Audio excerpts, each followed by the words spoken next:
Alright, so here we are for part 3, which is the meat and taters whole reason that we went out there, and the part that everybody was looking forward to. We had, well, for starters, we used the Legion there in Osage, Iowa as our meeting place. Al set all that up for us.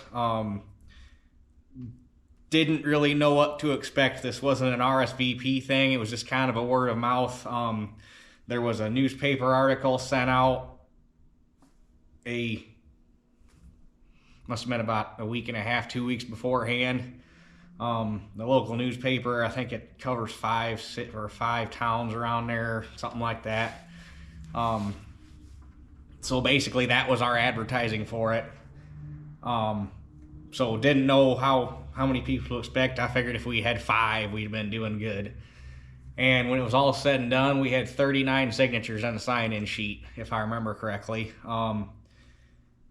But it was one of them deals, you could tell, I'm not going to say all of them, but a fair number of them when they were walking in were kind of like, what the heck we doing here?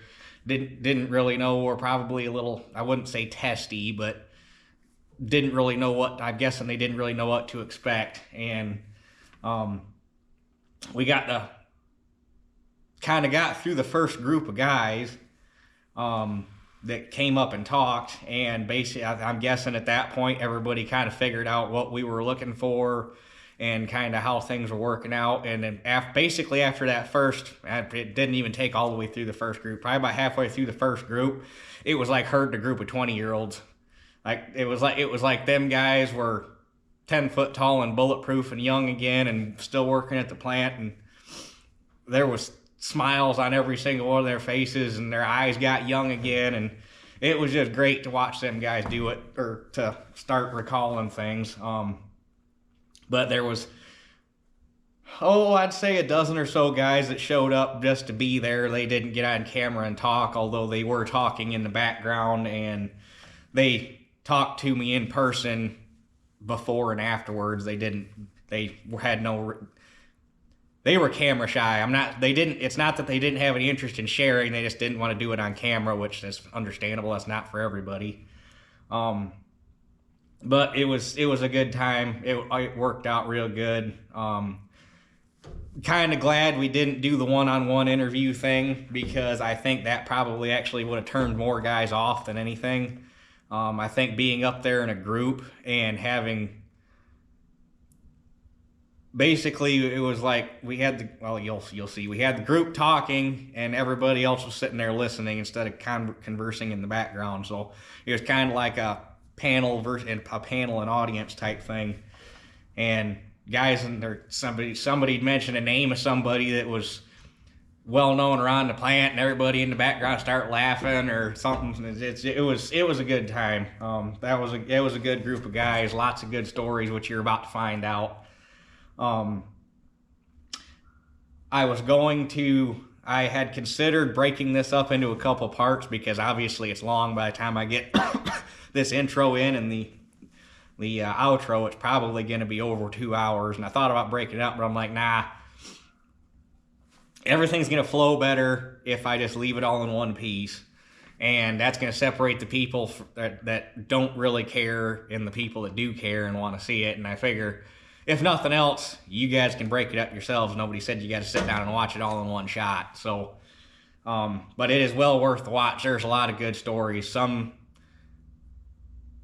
lot of good stories and some bad stories. And I don't mean bad as in they weren't worth telling. I mean like some people could have been hurt kind of stories.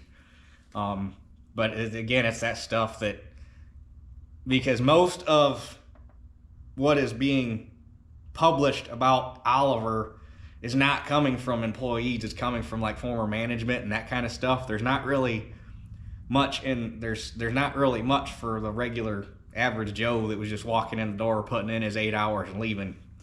So once they realized that this was for them, they pretty much opened up, and they were just having a good time at that point. Had several, well, I'll cover that till the end. There is one thing I have to we had something very amazing happen. And I've got, before I tell you what, I got 2 pictures I got to show you. So I'm going to throw these pictures up real quick and you can take a look at them.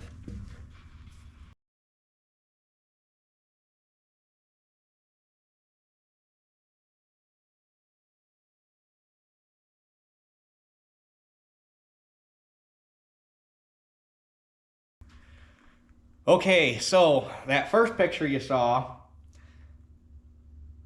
I was getting a little frustrated because we were back in the meeting hall where we were, and I heard Mom and Dad and a couple other people were up at the end of the hallway up in the bar area talking, and all the sound was echoing right down the hallway. And luckily, the way my new mic worked, I don't think, near as I could tell, it didn't really pick up any of the sound. But man, when I was sitting in the chair in the middle of the room, I could hear every word they were saying clear as day. So we finally got to a break, and I was going to go up there and tell them guys to quiet down. And there sits this little lady there in that little black shawl. And Dad said, "Do you know who that is?" And I was like, "No." He said, "That's Charles Hart's niece." And Charles Hart is in, like, the guy that put the heart in Heart Par. His niece showed up. And the guy standing next to her is her son. So there's 2 generations of... Her last name is now Fox, but that means her mom was a Hart. Or no, it would have meant her dad was a Hart. No, her mom was a Hart, her dad was a Fox. Duh, her last name's Fox. But that she is Charles Hart's niece. 90 years old, sweet little old lady. I mean, when I say soft spoken, I mean she kind of talks about like this, like you gotta get right up, like super duper quiet. Just looking in her eyes, you could tell there was still a lot going on, and like she was 90 years old, but there was a 20-year-old hiding in there too. I mean, she was, and I didn't get to talk to her for very long because by the time I finally realized that she was even there, they had been there for a while, and she was starting to kind of lose her energy, and they had an hour drive to get back where they were going, so they had to take off. But so that was her. And the second picture with her, or with the Heart Par 3060 and that little silver spoon, that was her and Charles Hart's son standing in front of the Heart Par 3060 that is in the Floyd County Museum, the one that we showed you in the video. And the silver spoon, I'm guessing, was a family heirloom because it was Charles Hart's silver spoon, and back in that day, silver flatware was kind of a big deal. That was a sign of prosperity. So she brought those, and then her son is where the story gets even more interesting. So Charles Hart and Charles Hart Par, both of them, were credited with mass producing the first gasoline tractor, or the first gasoline engine in the United States. I'm not saying they built the first one, but they were the first to build them and mass produce them on scale. Because they were building engines long before 1901 when they built Hart Par number 1. They started building engines in Madison, Wisconsin.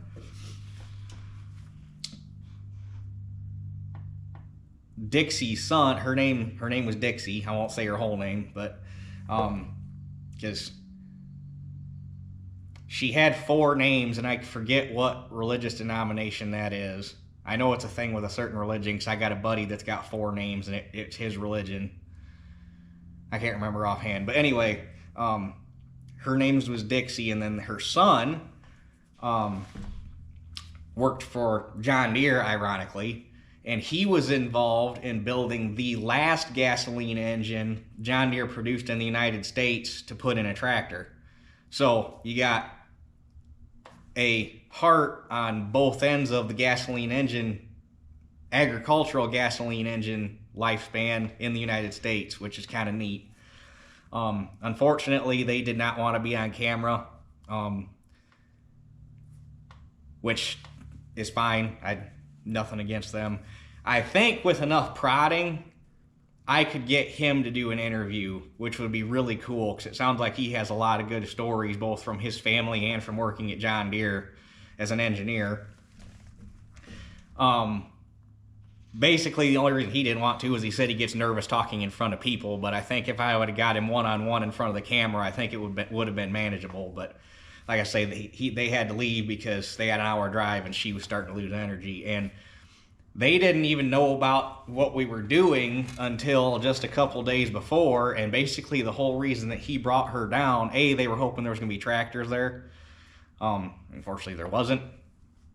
But apparently, the following Monday, because we were there Saturday, so that Monday, they were going to have to put her in a nursing home because she was getting to the point in years where her memory was starting to fail her, unfortunately. And I guess she was putting up one heck of a fight, and that was the whole reason he brought her along brought her to the get-together there, was he was hoping it was going to lift her spirits a little bit. Which in my opinion, if she's fighting going into a nursing home, that's a good thing because that means she's got enough up there to know what's going on and she knows that she still wants to be on her own. So fight on, Dixie, fight on. Stay around for a few more years. It'd be nice. But anyway, with the introduction out of the way, I will turn you guys over to everybody there that showed up to tell their story, and we will catch you in about an hour and 45 minutes on the tail end, so enjoy. It's a good time. Okay, who do you think has the lowest clock number? Anybody got a 900? No. What's he saying? What was your clock number? What was your clock number? Mine was 802. Okay, anybody lower than 802? The Ross boys, his dad was Well, he's not here now. 800 or 8. Well, their dad was one clock number one way or the other from mine. That's all I can remember. Mine was 802 and John was 804 or something. Okay, now who do you think has got the highest clock number? 45 here. Somebody was here before. Okay, that's anybody? 6677. 4992? 6677. Wow. Where's that from? Okay, The John. original one, I don't even know, because they didn't have it. Okay, so that shows the span of the people. 74. Yeah, mine was 4114 and I started in 72. That's when they had the big, yeah. So, okay, right now, does anybody want to start out with a story about maybe Mr. Mooberry? Your lady said 806, it probably had. You were a supervisor I was. in the Foundry? Supervisor in the Foundry when I left, and I started out. What, could we have a little bit of quiet here so everybody can kind of listen to what they want to share with you guys? January. Please? They didn't come out with them new numbers till I come back in '71. Okay, we would like to have you guys listen to what these people have to say. So we kind of keep it so we can understand. We don't have a lot of background noise per se, so.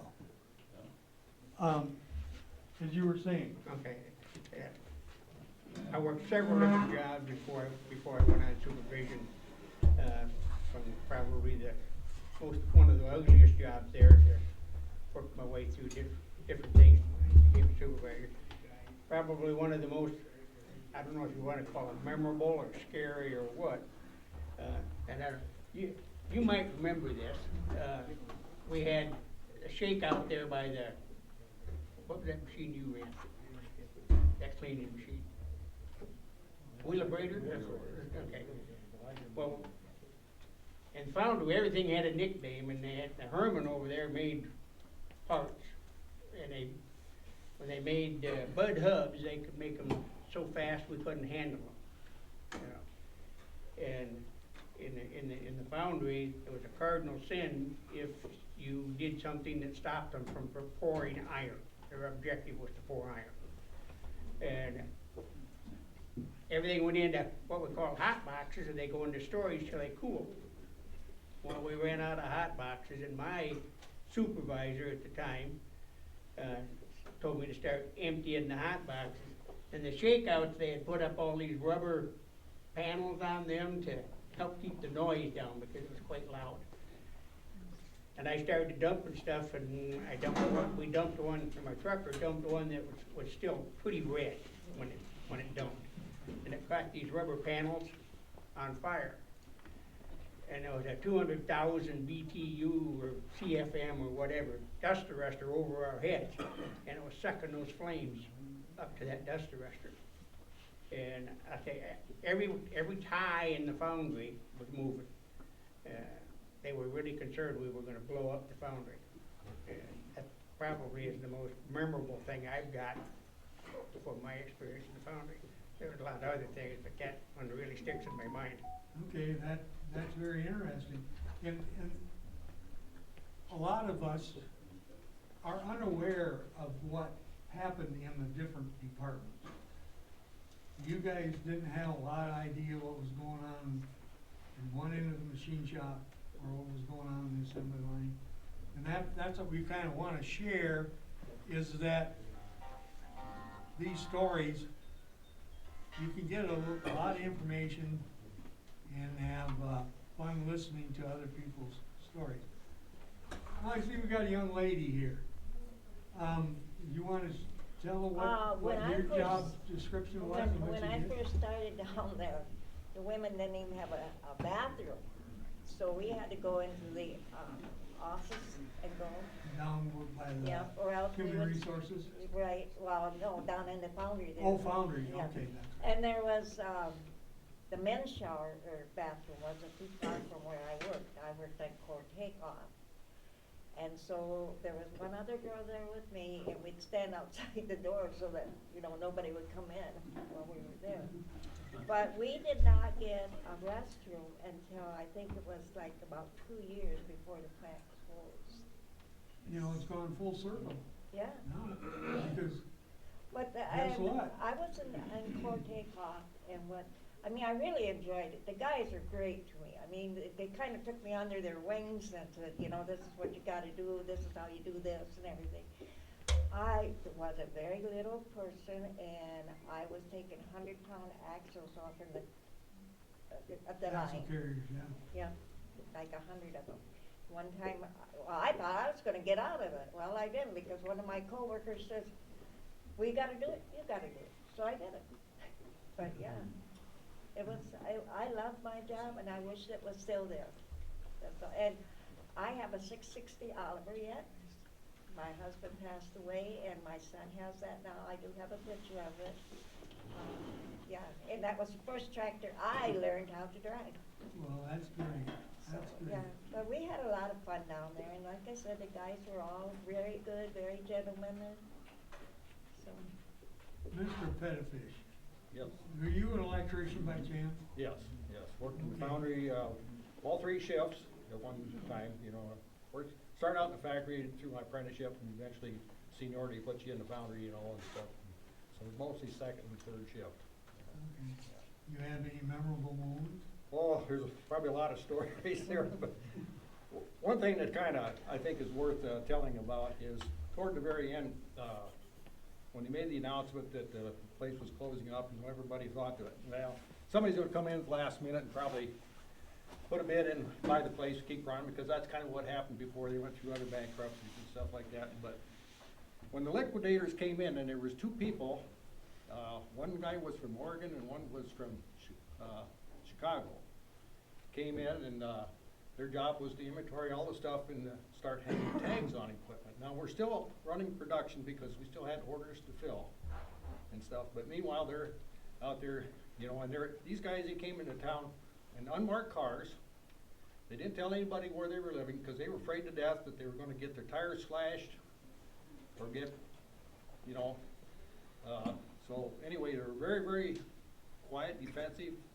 I swear the one guy from Chicago had eyes in the back of his head, you know, but he's afraid he's gonna get whacked, you know, and stuff, but, they had to come through the Foundry maintenance office, you know, to go back to the other offices in the Foundry and stuff, and, so we got to see them quite often, you know, just walking through the place and stuff, and we tried to visit with them a little bit, and they kind of, over time, they kind of loosened up, and we'd invite them for coffee and stuff like that, sit down and get to know them, and so forth. And this guy from Chicago, we started to lighten up a little bit, and he was more talkative and stuff like that. Now, towards the very end, this had to be about the last week. I'll never forget what he said. He says, I see these guys out there working their heart out, just like they always did. I mean, you know, they're on piecework, and they're just going bang, bang, bang, you know, making molds and pouring castings and stuff like that. And he says, anywhere else you wouldn't get 5 minutes of work out of these people. And he says, you know, he puts his fist on his chest, he says, it kind of gets you right here. And coming from him, I mean, he was kind of a hardcore guy, you know, and stuff like that. You know, he didn't trust anybody, but he realized what he saw there. He said, it gets you right here. Yeah, he saw a dedication of The work the ethic. workers, even though they could see that the end was very close. Right, the one thing, you wasn't gonna take the pride away from these people. You know, That'll they make were you gonna work right up to the very end, Yeah. you know. Yeah, But he that's said something- anywhere else, he said you wouldn't get 5 minutes work out of these people. That's a very good story. Yeah. Yeah. Ken, you wanna contribute, or, you know, Well, tell them what you did, and, Worked different places in the core room, big and small, and mill room, started on the assembly line.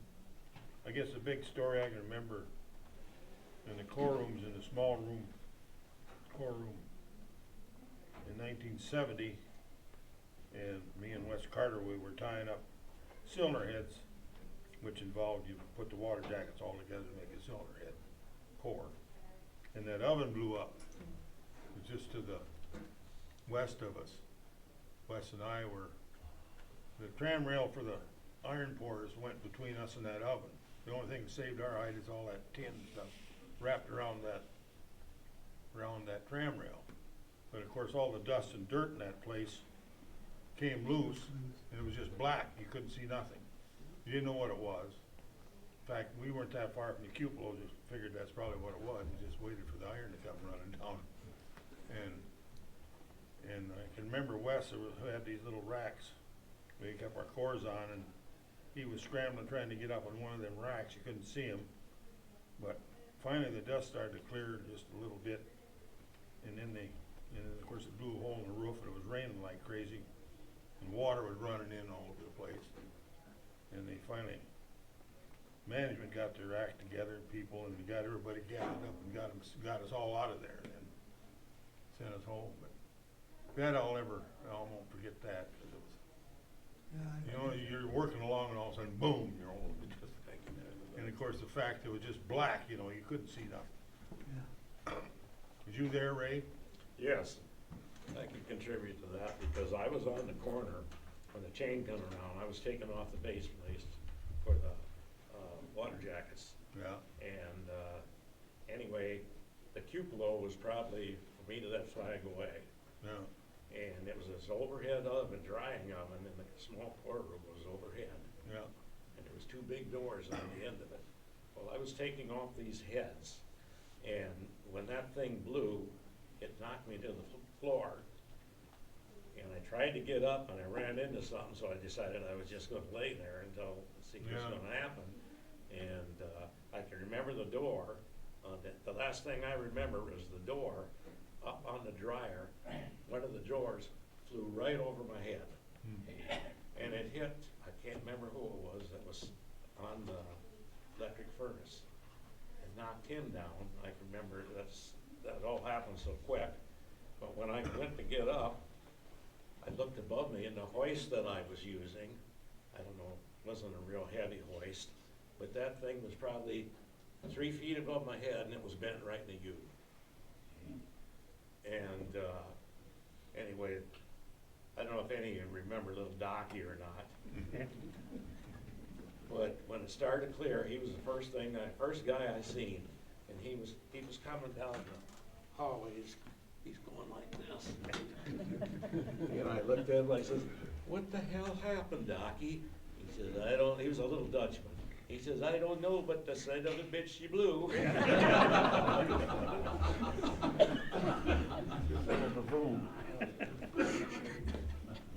That's great. It shows that everybody kind of took care of them, of their worker that was beside him, and cared about him, and wanted to get their job done. And like Dennis was saying, that's the work ethic that you get in this area.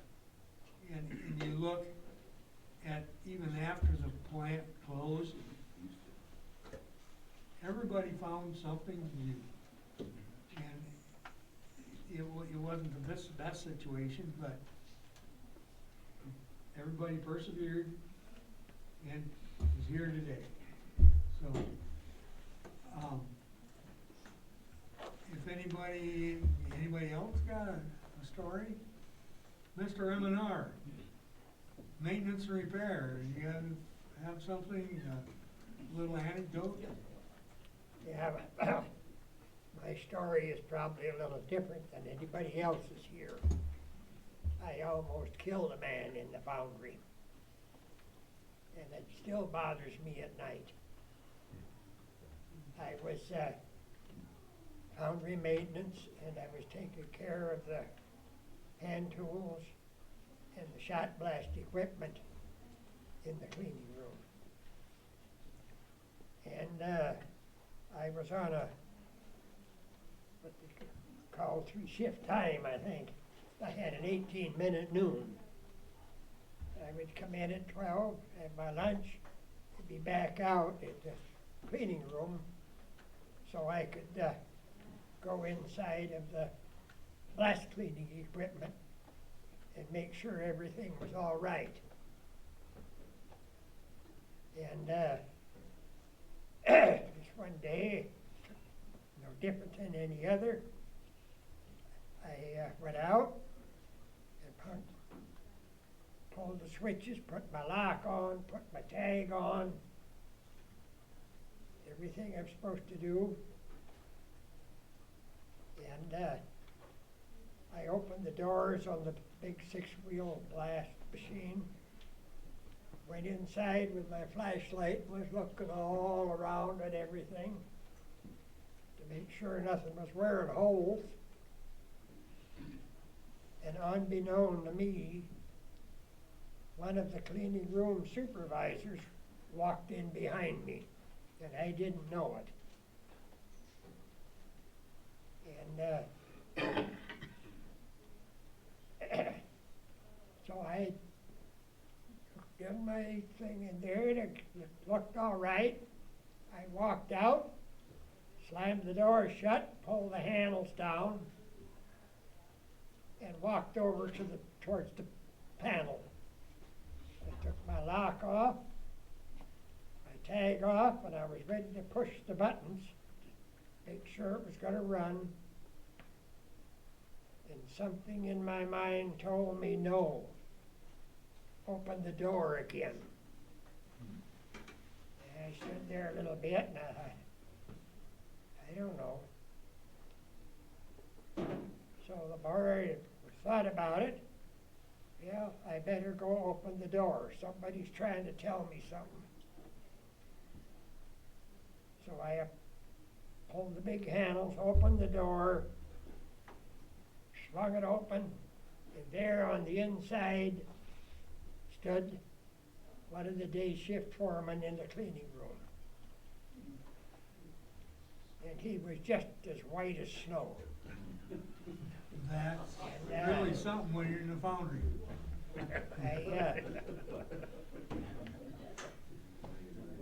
I didn't have much to say. because he come shooting out of there like water out of a hose.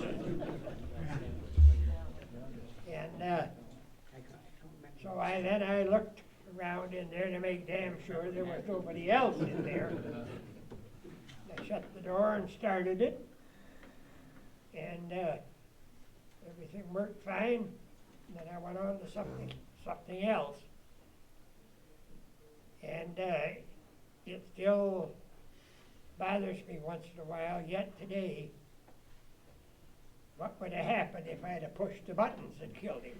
I mean, that machine would have ate him up like it would have been nothing. And it didn't get spread around very far. Because it was one of the supervisors who screwed up, not me. And after that, when I would go in there and do my thing, I made sure I looked all over in there around me to make sure nobody else come in too. And all through the years now I've thought about that that's probably one of the things that makes alcoholics, because I think that's what I'd have done if I'd have killed him. Yeah, that's the about kind the of most- stories that, like you said, it kind of stayed in-house and never got out. Not that they needed it to get out, but it's a safety message that could have been sent to a lot of other people too. And I'm sure that maybe you talked to some of the other guys that were working in M&R, that said, you know, maybe we ought to double check a little bit here and there. Well, it's one of the things I never thought of, that somebody was gonna walk in behind me without letting me know. But, no, yet to this day, I still think about that. I could see why you would too. So Anybody else have a little anecdote that they want to share? I don't wanna bring religion into this thing, but it must have been the good Lord that was telling me, don't push that button. Yeah. Right there on your shoulder. Yeah. Well, I think, Shortly. Fella's got a story. okay, Mine will be short, but I started working there in 1947 as a yard laborer. When the weather got cold, I was transferred to the Foundry because I didn't like the cold outside, so they put me to work in the department where they poured that hot iron core into the molds. And then I spent most of the time working on the shakers where they shook them castings out of the molds and then hung them up on the line. So I got plenty of warm working there. That was a hot job and a dirty job. But then later, there was about 2 months I worked there, and then I transferred to a turret lathe and worked there most of the time. yeah, you didn't need the furnace on because you had the furnace there, right? Well, I thank you all for sharing your stories, and I think Ethan is grateful also that you shared a part of your life that probably I had no idea, and these other gentlemen have no idea either. So I thank you, and maybe we can do a little bit of shuffle, and you can get back to your seat. Had a story there about when the oven blew there in the core room. Shortly after I started there, evening on the second shift after they got done pouring iron, they used to have the whistle blow like 4 times, and then they'd drop the bottom of the cupola. And you know, they'd have to clean it out. Well, just one night, shortly after I started, this other worker, like Jerry Miller, we're standing there by the old core room office, the original office.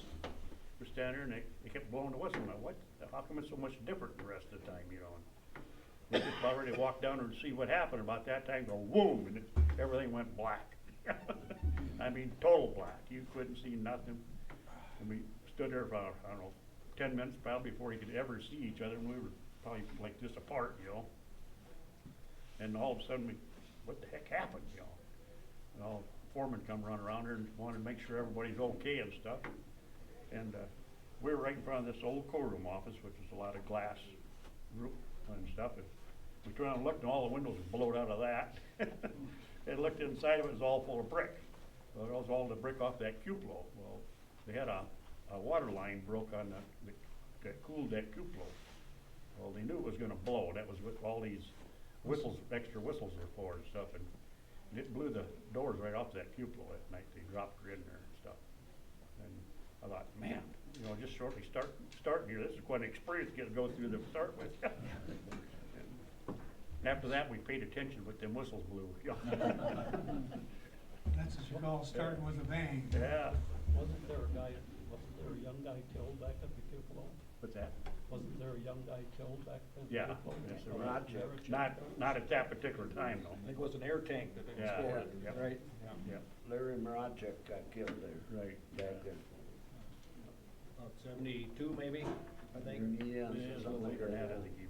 That was probably just before Asha came in and got hot and It was heavy. shortly after that. Okay. Shortly after OSHA come in there. They built a rail up on that top of that cupola from OSHA, had them build a special rail which made it awkward and it caused more damage than it did good, the rail did, and they ended up taking it down and stuff. And shortly after that is when he got killed. I remember I was over in the shop when Asha came around and did all their inspection. We had to resurrect shields and, Oh, yeah. and everything, and like you say, do things kind of in an awkward way. Right. And then you had to call a time study because it changed the complexion of the job. Oh, yeah. Yeah. And When they did that rail up on that cupola, it made it so awkward to get around up on there and stuff. It made it more dangerous. They finally, the company just took it down. And OSHA agreed that, you know, they goofed up. You know, it was always interesting when they dropped that cupola, because that the slag and everything would come down. And I can remember one night I was breaking a new guy in, and there again we were close to it, and they started blowing that whistle, and he says, "What's that?" And I says, "They're going to drop the doors here, and it's going to blow." And he says, "What?" About that time, whoa, the sparks were flying, the dust was flying. He looks at me and he says, "How often does that happen?" I says, "Every night." He didn't come back the next day. You know, when you talk about safety, you know, since I worked third shift is when we did a lot of the safety checks on equipment. And all the iron is transported by tram rails. It's on a track, it's got a hoist that lifts up the ladle, and it propels itself down the track, and then they pull up alongside the pouring line to pour the iron into the molds and stuff like that. Every single night, never failed. One electrician, one mechanic would work together as a team and check every single tram. You know, we checked the cables, make sure they weren't frayed, check the hook, the safety latch on there and stuff, we check the controls. Because you did, and the brakes was the real important part, because you don't wanna have a brake fail and drop a load and stuff like that, and catastrophic and stuff. So that was something we did every night, and then, wasn't every night, but maybe once a week, I don't exactly remember, we did the cranes. Remember, Raleigh, we checked the cranes for the same stuff, and make sure the brakes and controls would work, because they were picking up, you know, vital stuff. Yeah. well, thank you, gentlemen One night and when I lady. tram broke down up there to Slingers. Okay, started in 1962, fall 1962, on the assembly line. Front end job. You know, the guy ahead of us, he talked about them heavy front ends, cast iron. That's what I put on. I put it on the rail or on the track, put the front end on, went over, and Mr. Schmitty at the other end he put the power steering on. Well, Schmitty was kind of a, well, I'll just say he's plain and simple an asshole. Anyway, there was a lot of young guys on the line because there was a lot of new hires and whatever. So the Permatex and the grease were one of their favorite things to play with. And Schmitty didn't like us young fellas, and he did everything he could to make it tough. Well, Schmitty, the guy that was building up the bolsters, he was from Austin, Minnesota, and I don't know this man's name anymore, but he went over and he greased the sleeve of his jacket as he went to the washroom to go home. And he put his jacket on and it was just all full of grease. And he was mad. And he was about the same age as I was. And tough. But he was going to get even. So, Schmitty at lunchtime went home for lunch. Because he just lived across the street. Well, this guy in the back, when he went to the bathroom to clean up, he took the Permatex, and he was bald. Schmitty was bald. And he put the Permatex in the top of his hat. And anyway, Schmitty went to put on that hat and the Permatex and dripped right on down his nose like this. And he was so mad, he threw that frickin' hat. And I was laughing like hell until it come time to start up again because he stayed home. And I had to do both ends of that line. Anyway, another thing that's kind of funny, I was kind of the low man on the totem pole, and you get, some guy don't show up. There's a couple places that you really don't want to work. And one of them is down on the tire line. And I was not very good on the tires. He didn't show up, and that's where they sent me. Because I was a big, young lad, you know. I thought I was tough until I realized this tire job wasn't conducive to my abilities. Anyway, and there's another job that was a little rough too. This guy that put in the shifter rails didn't show up one day, and so I was Mr. Utility again. And you had to put the rod in, the spring in, and then you got this little thing, and you push the ball in, and then you shove the rod in. Well, the damn thing, I must have missed one. And it gets down to the washer, and the guy hollers up, "No balls at all!" Okay, and I guess that's all of my assembly funny things. Other than the fact, I think one of the toughest jobs that I had there was 550s. They had a center frame, and my job was to put in that clutch, that center frame on, tighten, I think it was 6 or 8 bolts, and put the clutch in, and the snap ring and the shaft, and I had to do it at 98 a day. And then years later, the rate was changed to 105. And I pity the guy that had to run that job. So, well, that's it for the assembly line anyway.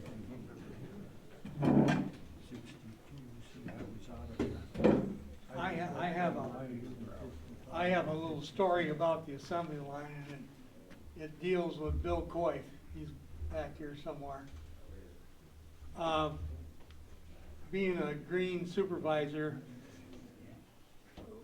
I was hired when they knew they were going to ramp up a little bit, and so they really didn't have a place for me. So they were starting to run more and more tractors, and there at one time we got an award for kicking out 1,240 tractors in 1 month's period. In 1428. Pardon me? 1,400 and some. Was it 14? Okay. 1428, I believe. Okay. Okay.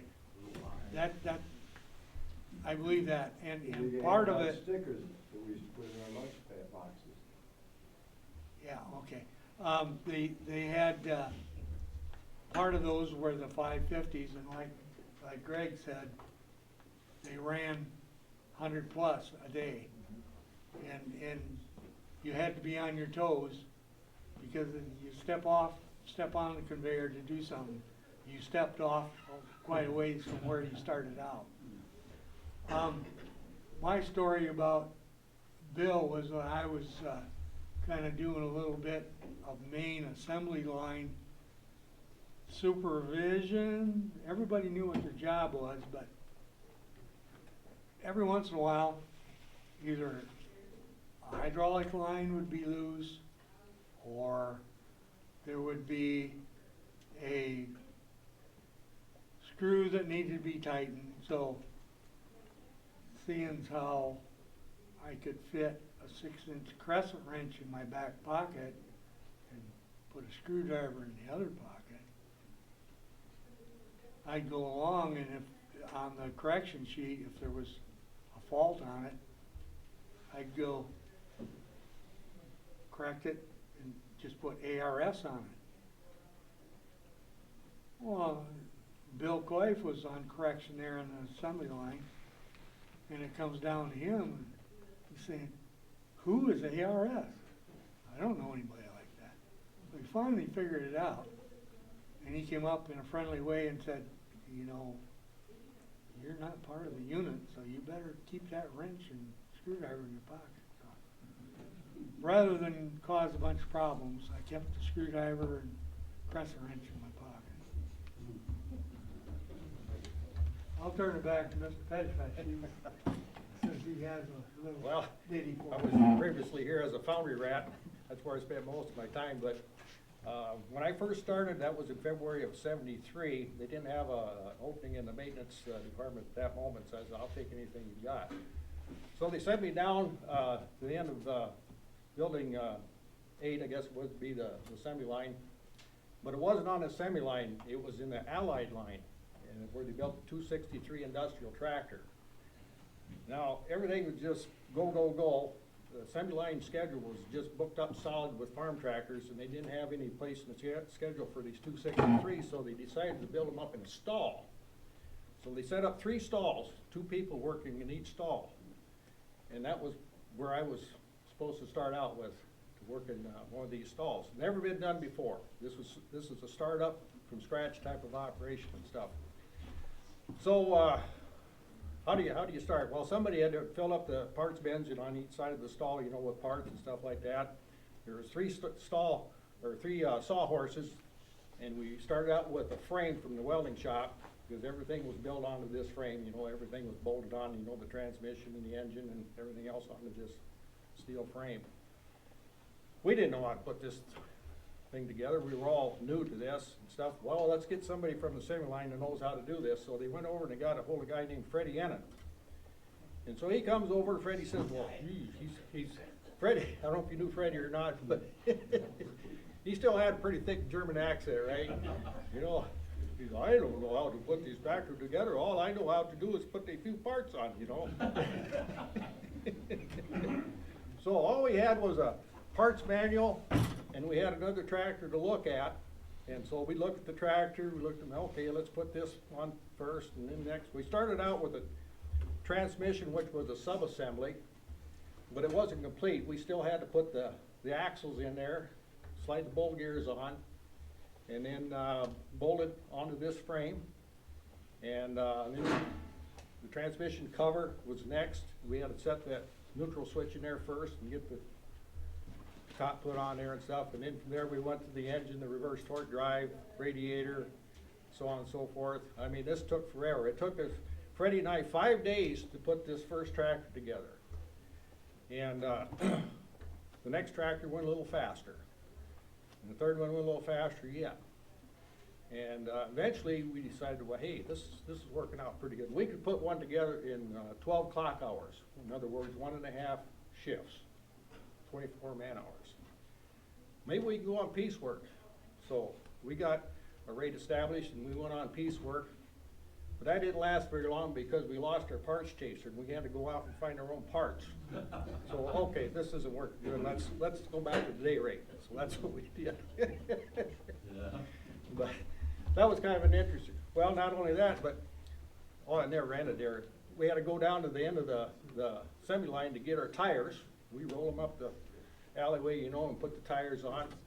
We'd have to take a 5-gallon bucket to go over to the assembly line and get our transmission fluid, take another 5-gallon pail to get antifreeze, another one to get diesel fuel, and then, you know, we'd actually get it running, get a battery pack over there and jump start it and get it running and stuff like that. Now, this wasn't done by any means. We still had to, we sent it over to another part of the plant there to put the backhoe and the loader on. We just did the tractor itself. But it was very inefficient. Marvin Hoy was the supervisor. And, you know, dealers are screaming, where's my tractor, where's my backhoe? Customers are screaming. And so Marvin, he was taking serial numbers off this tractor to put it over on this tractor so that he could get it shipped out. You know, so, I mean, it was chaotic all the time and stuff like that. But it wasn't very efficient. But anyway, that's my story on the 263. Thank you. One of my first jobs when they hired me as a supervisor was a vacation replacement supervisor, a supervisor that would go on vacation. I would go on Thursday and shadow them, and then the next work week, whether it be third shift, first shift, second shift, I would be in their department, not knowing how to do any of the jobs, which wasn't my job, but my job was to help if there was problems. So one of the jobs that I got, talking about the 263s, the backhoes, when they phased out the Allied equipment line, they had 2 orders that they needed filled. I don't remember whether it was a 263 backhoe loader or whether it was 278. It doesn't make any difference, but the guys that were putting it together would come to me and say, we need such and such. And I had an account number with a card that there were some weldments that needed to be done, like for the tanks and sheet metal and stuff like that, that weren't available. And part of my looking for pieces, I could go up to sheet metal, weight 3, and say, I need this part number and this assembly. And it would go on this magic card. And one of the hardest pieces to find for me was the old style 1850 cover for the brakes. And they had a raft of those tractors that didn't have tires, didn't have wheels, that they'd made for some other application that they scrapped. And so I says, oh, I want 2 pieces. All I want, 2 pieces. No, you can't have them, they're scrapped. So I had to go through stores, repair parts, and get it. That's my experience with the 263 backhoe and that. So. Yes, sir. I don't know if there's, how many people remember it or not, but they had what they call the crawler line. Yeah, over. And I don't see anybody else who worked there. There was only 5 of us who worked there.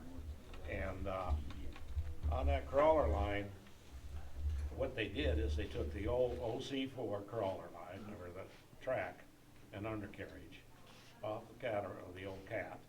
And they would sell those carriages, undercarriages, to rock drilling rigs, on rock drilling rigs like through Ingersoll Rand, Atlas Copco, etc.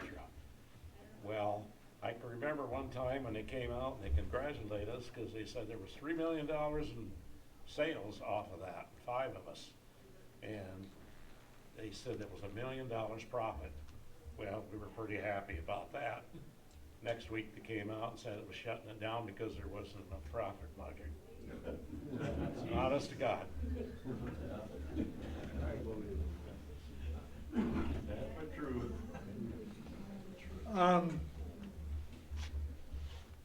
Anybody here up on the west end with the gears and the hobs and shafts? I started there March 1962, working in the gears department. Till 1970, got let off of it. So I took a leave of absence all summer, worked for LA Construction, and went back to work in that fall. And in 1971, went on supervision for like 8 years on 3rd shift. So plant was running 3 shifts solid all the time then. So whenever day foreman or second shift foreman was off, I had to cover for him. So in 1974, we were 42 days in a row, 12 hours a day. That was the dog. Because he was 25 years old. So then I got laid off in the 80s. Went back in 86, 85, ran a machine. Went over in manufacturing engineering in 86. Worked there until 93. And a lot of shop foremen were leaving, so they put me back out of the shop as a foreman until the plant closed. And me and another guy spent 2 months getting pick up tools, getting ready for the auction. That's the story of mine. Am I next? Whatever. Okay. Well, we're gonna start down with the cast iron department, okay, first? Anyway, Rich Richardson was my foreman on 3rd shift when I was a shortage chaser. He says, you should get some machining experience. And there was a job opening up down in cast iron. So it was a hydraulic housings. So I go down there, this radio drill, and this day man, he was kind of ornery. And I looked at the toolbox, or the tray there, had 27 tools in it. And I said to myself, how am I going to remember to do all this? Well, I got fairly good at it after a while. Caught a little hell by the day man, of course, like everybody does. And then there was a young guy on the drill in back of me from Elma. And he was about 3 inches taller than me and tougher than hell. And he was running a drill too, new hire. And come time, we were working 3rd shift, and we were punching out. This is kind of a funny story. It isn't funny, but it is. Anyway, he was one guy in back of me. And the guy in the middle of us was Woodard. His last name was Woodard. And we went to punch out, and he reached around and he goosed me, and I hit this guy in the chest, and he went down just like that. And, geez, he wasn't getting up. So and this guy from Alma was running for his truck. Anyway, so we picked him up and hauled him into the nurse's office, which was just around the corner. And we got him laid down there. She thought he was dead. And she went and got the salts, and she's running past his nose, and finally he woke up. And the next night, Everett Richardson was his 3rd shift supervisor. He didn't walk very far because he had iron legs. Anyway, he had lost both of his legs, and he had a little tough time. But so he rode a forklift truck, and he pulled up next to my machine, and I was running the machine, and the hands were going everywhere. That's a lot of tools to handle. And the guy in back of me the beads of sweat on his forehead because he thought I was gonna tell on him. And every few minutes, Rich would say, "Who goosed you?" I says, "I don't know, Ed." I knew. But I didn't. So I had to lie like hell. It's one of the first lies I ever said. That's two now. Wasn't the last one. Anyway, but now that we get into heat treats, which was years later, I was a day shift shortage station expediter, #1 expediter, I guess. Anyway, this guy in heat treat was scheduling heat treat, and he had a nervous breakdown. And Lee Thompson was my boss, and he come in and he says, "Would you like to go on management?" And I says, "Where?" He says, "Heat treat and production control. You can schedule heat treat." And I says, "Oh, I need a job." And things were getting a little tough around there. I'd get on management. So I went home and I talked it over and come back. And yeah. So Lee Thompson picks up these printouts, which were on, you know, the old ones with all the holes on the edge, and there's about 3 lots of tractors, and he grabs them 3 and runs, we would go over to heat treat. Of course, back in them days, you had to wear a necktie when you were during the summer. And he throwed them on the desk, and he said, "You are now production control heat treat." And just the nerves, you know, I almost had a heart attack. But I struggled through it, and years later, I got to run the whole show after Dick Bennett and Wes Matson retired, and it was kind of tough, but we had a few things there that we had to hide the lead pot, and that's, you know, them rocker arms, we leaded the ball in there, and OSHA didn't like that very well, and so we had to hide the lead pot, and I think he run. Did you do the lead pot, any? You didn't?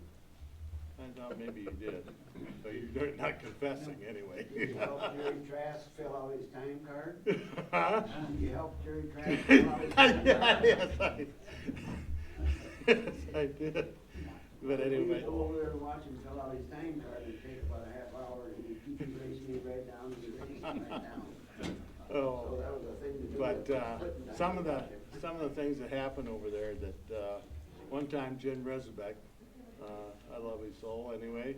Anyway, it was Sunday night, and I was Sunday morning. I was coming in. Of course, they start after 3 weeks. They shut the furnace down, and then it was a new startup 3-week system. And Jim Rezabeck was running this GVRT, and the furnace, you fill it full of gas and it burns to the front, and then you shut the door, and then the little hole above the quench, and then you got to let that all fill up with gas and burn out to the, so you got a flame in front of the door, and he closed the door just a little bit early because I think he wanted to go home. He might have had a promise, I don't know. But anyway, there was enough air in there that it blew that door, and that chain has to be about this big around. I mean, and it's like that, and it's on a roller up on top, and that thing sits on a slide, and so that if it does blow, it will blow up like this. That thing blew up, blew Jim Rezabeck back, and he hit a box, and it took every hair on his face, and well, of course he was lucky to be bald too. Anyway, that was a hairy, well, that was an unhairy thing.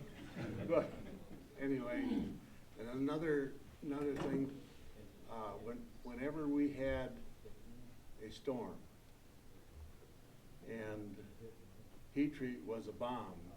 And they've done that. And a couple times. And when the temperature started going down in that furnace, At 1400 degrees, you gotta start getting nervous, I think. And at 1325, you better start opening up the door, right?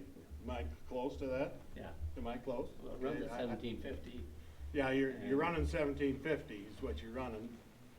And you gotta start opening up the door, and what it basically is a torch. And if you get a little air in the back of that door trapped, it's a bomb. And that's the same thing with the big Etzel. Now the Etzel, there was I think 7 made and there were only 4 left while we were in operation, and it killed quite a few people, I guess, the one that blew up. And we had one of them. And we had this storm and we couldn't get the generator going. And you talk about nervous. New guy in control of heat treat. Had every M&R guy up there You're working. talking about me, are you? Damn thing was out of gas. Without gas, it was a diesel, wasn't it? Yeah. Well, you I was got on diesel. you don't even know your stuff. I was a Anyway. supervisor. Anyway, you talk about nervous. There isn't anybody. I was walking around, it's one of the few times that I prayed. I actually, in my mind, was praying. And because a bomb is a bomb, right? That must have been the night the electrics come back on. Just right at the. Yeah. If you start opening up the doors, all the parts are bad. I mean, they get all scaled up and whatever, and you're definitely gonna shut the line down. So, but, that's my experience as a machinist and, heat treat supervisor, I guess. The other gentleman have something to add? Oh, a couple short ones. I started in 1964. I've been out of school 1 year. I worked for Allied Construction 3 summers, and I was working. And Gordy Mead was I'm from Greene, and Gordy Mead was originally from Greene. And I knew a guy that worked there. When I would see him in town, I told him, if they ever hiring up there, let me know.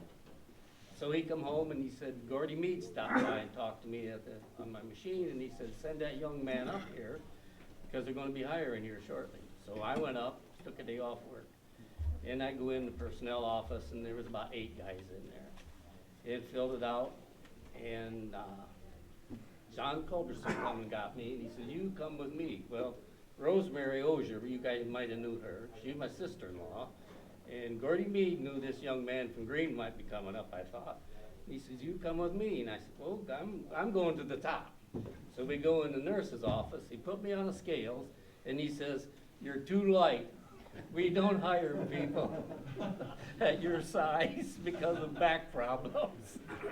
So I didn't get a job that day, but I come back in December and ate a bunch of bananas and drank a bunch of water, and I made it then. And later on, they started hiring girls, driving truck and running machines.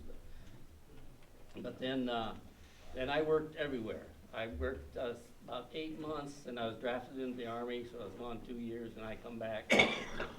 I started on the radio drill again where I left, and then I worked out in the yard. I cleaned the cans, I cleaned offices.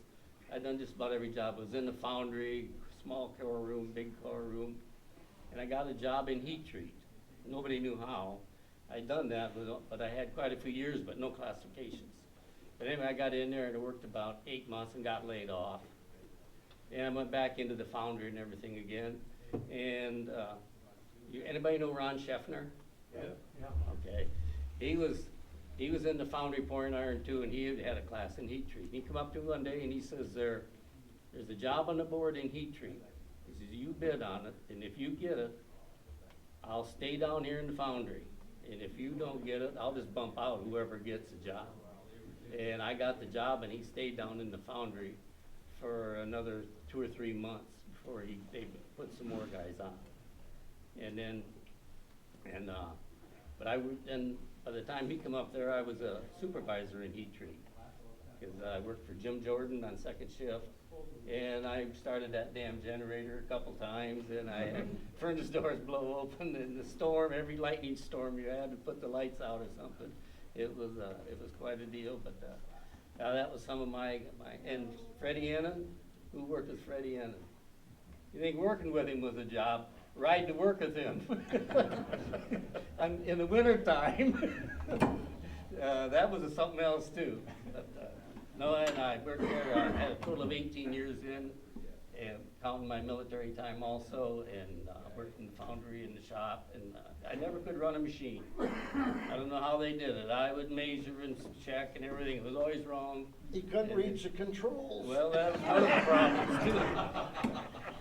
But I enjoyed every day I went to work. I worked, most of my time was on second shift, and after I went off of management, I worked in heat treat for for a while then, and then but in the foundry too, I worked by Docky. And this is a story I heard about him. If anybody knows Docky, he was shorter than me, a little chubby, and he wore a parka coat that come clear down past his knees and boots, so all you could see was him shuffling along, and he carried a dinner pail, a little round like a small cream can. And somebody said that he went to one of the garages, Chevy or Buick, and he went in and he says, I need a new car. Well, the way he looked, he never, didn't shave or anything in that old coat. And they said, somebody will be with you in a minute. He waited a while, and nobody come around, so he went to the next one, and he says, I need a new car. And that guy says, well, what kind do you want? And he says, I like that one. Well, he says, okay, come on in the office. So he got in the office, opened his dinner pail, and he says, how much is it? Peeled her out in cash. Because Junior Rhodes told me, he was from Bassett too, and he said the company would get on him all the time because he wouldn't cash his checks. He didn't use a bachelor, I guess. But yeah, he paid her in cash, and it was all done. So that's some of my stories from my jobs in heat treat. But working in heat treat was a scary job. He would chew tobacco and spit down his cup, down his pants. Yeah. You're up, Russ. Well, I started in '61, and I think the first year I worked down in number 7, run the radio drill on second shift. And one night I'm working, and all of a sudden I look over, and what the hell's going on? This cowboy's coming in. Big old hat, cowboy boots, 6 shooters. I thought, who in the, will somebody get lost, And here old Ed Croft stopped and talked to number 1 operator right here. And I don't know, I just couldn't think the rest of the night, But then I run radio drills to start off with. Then I pretty much got drafted. Uncle Sam wanted me. He sent me Vietnam, a nice place to visit. And then when I came back, I started working on lathes, turret lathes, tracer lathes. I even run a grinder, radio drills, I said that before, speed drills, bench. Just about any place they wanted me, I mean, it wasn't because I couldn't operate it, but it was because they needed stuff done, hot jobs or something. So then, about 8 years later, I think I worked about 10 years, and then they came and asked me if I wanted to go on supervision, and yeah, okay. So that was quite an experience. I found out there's a lot of good guys working there. I mean, that was the highlight of my job, because all the guys that worked there helped me do my job. And, but when I first went on second shift, I forget who one day said, well, the electricity goes off, don't worry about it. Generator will come on in a few seconds. If it doesn't come on right away, you've only got like 15 seconds or 20 seconds or whatever, and that Edsel gonna blow. Well, it was to me. The lights would go out, no flashlight, you couldn't see You nothing. carry one after a while, buddy. And every time that I had a little panic attack, one of the guys that worked in heat treat took over and took care of it. Because what they told me when I went on second, don't worry about heat treat, all them guys in there know what to do. Thank God. Yeah, thank God, right, because boy, I'll tell you, when it's dark and your heart starts beating fast, it isn't because you're thinking about some blonde-haired gal running up and down the street, I'll tell you. That gets pretty, but anyway, so, then, supervised, I had they gave me a motorcycle to ride, had number 7 and the Foundry. There was only a couple guys down there. Number 7, number 4, whatever it was, number 1, sheet metal, and everybody that I supervised, I'll say, 99% of the guys I supervised were great. They all knew their job. They made my job a lot easier, and if it wasn't for them, the place wouldn't have ran as long as it did. Then I went down to Ohio. They asked me when I was in Charles City if I wanted to go down, help them set up the machine room and supervise. And I went home and asked my 2 younger boys and my wife, I said, you want to go to Ohio? Let's see hands. Everybody raised their hands, so off we went.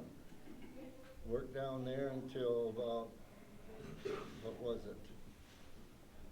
98, because I retired in 98 from them at 55, and my 2 daughters got married that year, which was, I wish they would have told me sooner. So, but anyway, I stayed down there and opened up a durable medical equipment business and moved back here to Iowa after in 90, well, it was about 5, 6 years ago, I moved back to Iowa, but the guys in Coldwater, Ohio, they were great, but they didn't have the work ethic that the guys in Charles City, Iowa had, I'll tell you. You guys could put your coat on in 2 minutes, it would take them an hour to put your coat on. They had no incentive to really bust their butt like you guys did. So, that's all I got to say. I was just lucky to get started as a young man working at Oliver, and I was lucky enough to retire out of there, from Allied then. So. Well, since I'm up here, one more thing. You know, we get down to the point where are we going to keep on going, or are we going to close up? Well, they kind of did a charade. I was a supervisor, ended up being the supervisor, heat treat, and we got 2 new machines, GBRTs from Coldwater, Ohio, and I spent $10,000 for 2 pits to put them in, and I don't remember what the bill was to put the brick in them and get them all hooked up. I have no idea, or I don't remember, which I'm pretty old, you know. But anyway, there were so many things that led you to believe that we're going to keep on going. They give me the okay to buy new trays, which were magnesium, and they have to be, you know, they're very, very expensive, and new racks for gears. They give me the okay to buy oil for the GBRTs and whatever. And so you keep thinking along that, hey, we're gonna go. They send you to Chicago to look at machines. Ray Blanchard brought us up there, brought me up there, and a couple other, I think Keith Leverson too, and he said, make a list of what you think you want. Okay, so we ride all over to Chicago and we visit this great big show and see a lot of things. You know, we were kind of antiquated in a way. Computers were already out, and we were still punching tapes for the lathes and whatever. And our automatic screw machines, they were almost obsolete in a sense. And they were a lot of setups and whatever, so start making a list and whatever, so they keep thinking that, hey, we're gonna go, you know? Of course, we got an old building. There's a lot of other issues that were there. OSHA come in later in my time in heat treat, and we had to put in centrifuges to spin out the water and get the oil out and all that kind of stuff, and we had to do a better job with our cutting oil and everything. And for years and years, we dumped cutting oil, shavings covered with oil up on a pile. And I myself, in my younger years, hauled on nights myself and dumped it out. And we had an issue in heat treat also. We had a manifold, and it was hard. The politics of this place sometimes gets a little tough, and it's hard to convince people of things. And I said, geez, where's this oil going? We're not getting in the spin-off or whatever. It ended up in the sand underneath heat treat. And so there was a lot of issues, I think, that broke the camel's back.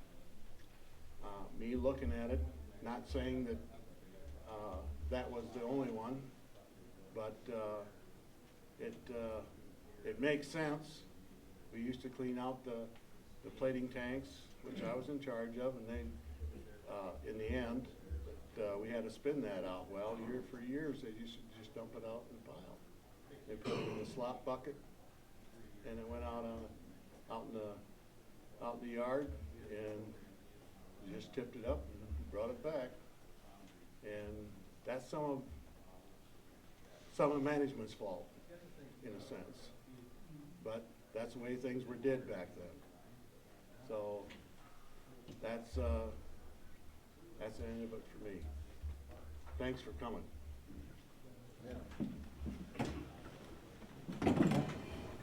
Ask him if he's ready. Ready whenever you are. Okay, I loaded tractors for 12 years. I started there in 1959, January. Loaded tractors till 1971 when I quit and went farming. So I guess, you know, it was all inside. We had room for about 4 or 5 flat cars along the one side of the dock, and the other end of the dock we had room for 2 flat semis. So like when I started, they were on 550s, 660s, 770s, 880s. They had them 990s, 950s, all of them.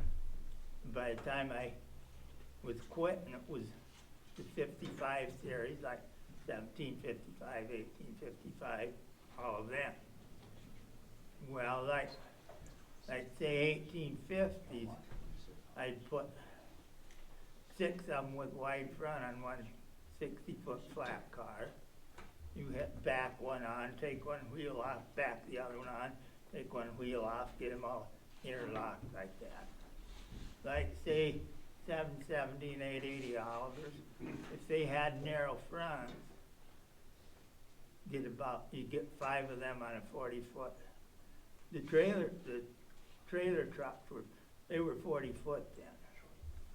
So, but and some of the flat cars were 53 foot, some of them were 60 foot. But there wasn't, you know, that was the days before factory cabs. I mean, the tractors I loaded, when I quit in 71, they were starting to have a very, very few cabs at the factory, but not hardly any. Most of when I was loading tractors, they didn't have cabs, nothing, so.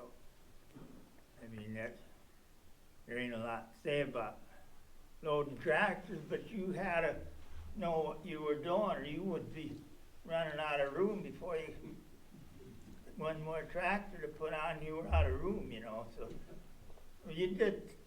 I did things like take that pin out and put the 3-point hitch arm up and wire it up there and stuff like that. Cause I had to have them parked like that far apart to get them on what they set the loads up, you know, so. And on the flat cars, there's these brake pedals for the railroad people. You couldn't have it more than so close to that. And before they pulled the cars back outside, there was a railroad guy come in there and looked to make sure you weren't sticking over the sides or too close to that brake thing. And there was 3 or 4 guys that just drove tractors around off the assembly line and then back in to the loading dock and like that. And then there was 3 guys, all they did was fasten them to the rail cars. And at first, they nailed blocks on, and then they'd loosen a wheel lug and they'd put these wires on, and they'd wire them and block and nail them. But then later they got chain cars, chains right on the flat cars. You slid some grooves, so they done away with that. They just chained them. So I don't know if there's anything more to say, but Was that for domestic, in the United States? Did you Well, have anything to do with any shipping we out? shipped exports. Okay. We loaded railroads that went to West Coast and East Coast both. And then they got them boxed up for They getting did on the ships. they did the preparation Yeah, at the shipping port? yeah. Okay. But see then, like most truckloads, there's another thing that made my job. They were stopover loads. So the whole load didn't go the same place. So you had to have them loaded right, so the last tractor on the back of the truck was the first dump, and like that. And most of them, we drove most of them on, but there was that overhead crane. We shipped a few without wheels, and we'd had to take some front ends off. Then they used that. We had the overhead crane come down there and load. But then when I did that, I'd have help. So I mean, it was 550s. Somebody was talking about not liking when they built 550s. I liked 550s. They were the easiest thing to load. I put 10 of them crossways on a flat car. And then on trucks, we called it piggybacking. Put the front wheels up on the back wheels of the other one. And you'd have 7 of them on a semi. So. If you build them, you gotta get rid of them. Well, I mean, I always thought this is a pretty important job, getting these tractors out them doors and on the way, so there's things more I could say, but one time my foot slipped off of a clutch and I got the front end down into the pit. And I always looked at the orders right away to see if I had any narrow fronts. Because if I had narrow fronts, I had more room. So, yeah, that's enough out of me. I I can Thank you. continue a little bit about the tractor thing, because my dad drove semi and hauled 550 out of Charles City. Most of them were west towards Montana, Idaho, in that neighborhood. And we've got a whole picture book full of me sitting on them and playing with the levers. And I was only 4 years old, so. But that's enough on that. This is about my brother. My brother started there in 58, left in 79. Quit once in between, but stayed there. But he worked on in every station on the assembly line from front to back. He could build that tractor from the ground up.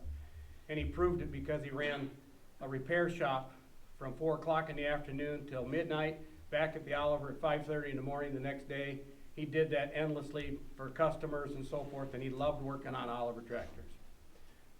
He passed away in 1997. The night he actually died was he created a website for these nuts and bolts tractors. And in that process, I was kind of helping him a little bit. After he passed away with a heart attack, which was his third one, so it wasn't unexpected. We had 97 tractors to finish, and we had a whole group of people that finished them because they went on a website on Wednesday night, and by noon Thursday they had 60 orders, and nobody knew he was even dead yet. His daughter just, well, he's doing something, you know, so anyway. I got a couple stories. I started there in December of 72. I started on the Minimo crankshaft line, and it was a nightmare. The crankshafts weighed 375 pounds. There was a milling operation before you put it in a center drive lathe. And the center drive lathe is exactly what it says. In the center, there's a circle that goes around. You put it in on the end. There's 2 centers that come in. There's 21 different tools. There's a top and a bottom toolbar that goes like this. When it's turning, it goes in like that. Well, I'd never seen it before. I got hired because I could run a lathe and machine shop. So anyway, Roy Fisher was a foreman at the time, and he was twisted to be told because he needed to get that thing going. So we put all the tooling in. Took a day to get it figured out which tools went where, and they tried to get some of the older guys to come down, and they were kind of shy. They really didn't want nothing to do with it. And when they did come, they kind of just stood there and looked at me. So when it came to run it, Fisher said, push the button, euchre. So I pushed the button, and the idea is for it to kind of go a little faster and then a little slower and a little slower and a little slower and get down to turning it. Well, Minneapolis sabotaged it because it went a little slow, a little slow, a little slow. Wham! Busted every tool off, right in pieces. The crankshaft almost twisted out. It was crazy. I was on that from December to April. I got up one morning to go to work, and my wife says, I don't know what's going on in your job, but you better find a new one. I said, why? Because you were arguing with me in the middle of the night in your sleep about a crankshaft sender line, and I really don't care about a crankshaft sender line in my house. So I went in and told Mr. Byers, I said, I need a different job. This one's getting me down, and if I can't find one, I'll go find one. Because I worked at a John Deere mechanics place before that. And we hadn't been married a year yet. I didn't want to ruin this deal, so I got to do what she says, you know. Anyway, so then I was on that till April, and then I went on a forklift in MY outside the Foundry, so I know what these heavy castings are all about. In that fall of 73, we had so much stuff coming out of that foundry, we couldn't keep track of it. We had to haul it to the Cleveland yard. There was 3 of us guys on second shift that started at 3:30 in the afternoon and worked till 7 o'clock the next morning. They loaded them on semis. I drove the semi out. They unloaded back and forth after our regular job was over on second shift. On third shift, we hauled castings out. And it was just, the foundry was going crazy. There was so much stuff to be done. That was a step above normal forklift driving. It was called a warehousing material. So I kind of fell in the notch between the small forklifts and then the yard crew guys. So you work at the Oliver when you're a young guy, you're only there for a couple of years. When it's time for curtailments or layoffs, you got a whole bunch of different crap. Well, I wanted to be a welder, so I applied for the job, and the welding foreman, who was Vern Greiman, and he was kind of a rough character, but he knew his stuff. And I was already the forklift driver in there, and he comes up to me, and he's smoking a cigarette, and he flicks it, and he says, so you think you can be a welder, huh, euchre? I said, oh, I can weld, sir. I can weld. So he gave me the test, passed it, flying colors, gave me the best job in the world. Dual gas, car, CO2 and flux, the dirtiest one in the whole plant. And I passed. I met his expectations. You know, it was quite something. So, but you got your layoffs and you got your comebacks. So it was in and out of, you know. it seemed like every spring, it's time to weld. So I'd go on second shift and weld. Every fall, it curtailment. So I go back outside in the cold, freeze. Finally, I said, that's enough of that. Well, when I was on days that very first year, here's a couple positive things, that you could go from the welding shop over to a little small place where there were some vending machines and so forth. And behind the north wall was where all the blueprints in the plant were. Like if you needed a blueprint to do something, that's where that was. And on the south side of that was engineering. And there was a really great group of engineers, really nice people. I kind of think they were bored being at their desk, because when we come over to get coffee, they'd come out, oh, we got to get a coffee and stuff. They'd say something, whatever. Well, finally, this one guy says to me one day, he says, so you worked here long? And I said, yeah, I just started in December '72. I've been here long. I'm a welder now. I like that. Well, what'd you do before you came here? I said, I worked at a John Deere dealership. Oh, John Deere, he says. I says, yeah. He says, yeah, you know that 4020 they got? I said, yeah. I drove a lot of them around up in Osage at the dealership. You know that little pedal you stomp down there right below your seat? I said, yeah, it locks the dual wheels in, positive traction. He says, yeah, I invented that 7 years before John Deere did, and they wouldn't do anything about it here. And a friend of mine found the patent and stole it and gave it to John Deere. I said, wow, how's that make you feel? He says, I still got a job, it didn't matter. So next time we talked a little bit, he says, so what do you drive for a car? And I said, I have a 1969 Swinger, 344 speed. Oh man, that's a go-car, ain't it? I said, yep. I said, what do you drive? Oh, I got a mid-60s Chevy, it doesn't matter anymore, but I got a good car. I said, what's the good car? He said, I got a 56 Chevrolet Bel Air 2-door post. I said, wow, that's cool. He said, bought it brand new, still have it. He said, turquoise and white. I said, oh, they have favorite colors. Yeah, but here's the best thing. I had it less than 2 weeks. I had a 265 automatic, and I put my own kit into the car, and I went from 8 to 12 miles a gallon to 35 miles a gallon. I said, no, you're full of crap. He said, no, I'm not. And he says, I've had people want me to do it. I ain't doing it for nobody. Because he said, this gas thing is a bunch of baloney. They can make these cars go forever. So anyway, now comes the real funny story. So when you're in curtailment going back and forth, you do what you got to do. So curtailment was low, and I decided to stay outside for the summer this year. And I got positioned on what was called the pecker tractor.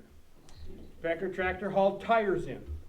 Okay, it's simple because you got this shaft on the end of your forklift that's like 12 feet long. You can pick up multiple tires. Small tires, you can pick up 10 or 12 of them in. They can't put that many on that.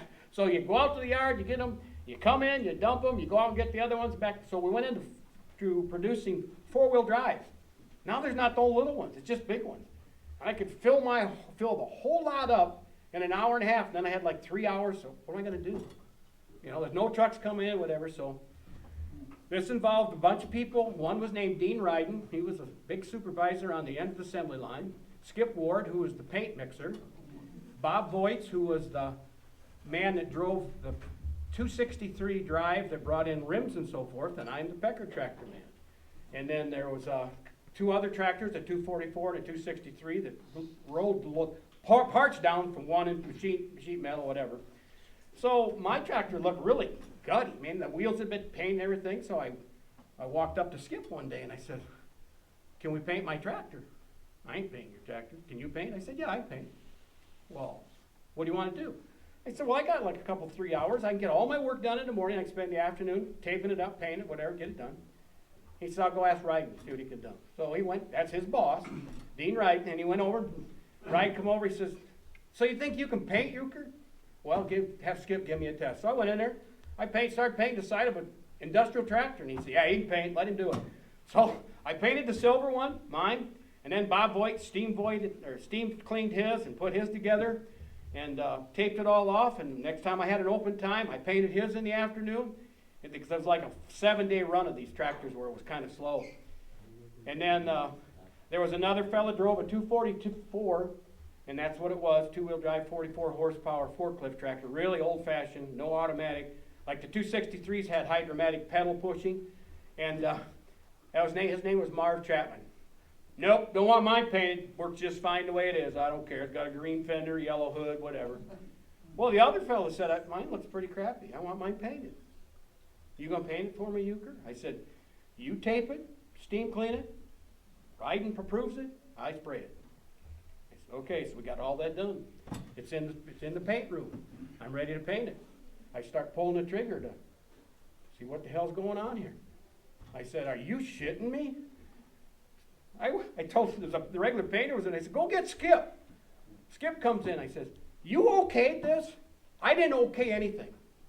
Ryden said, color it the way the driver wants it.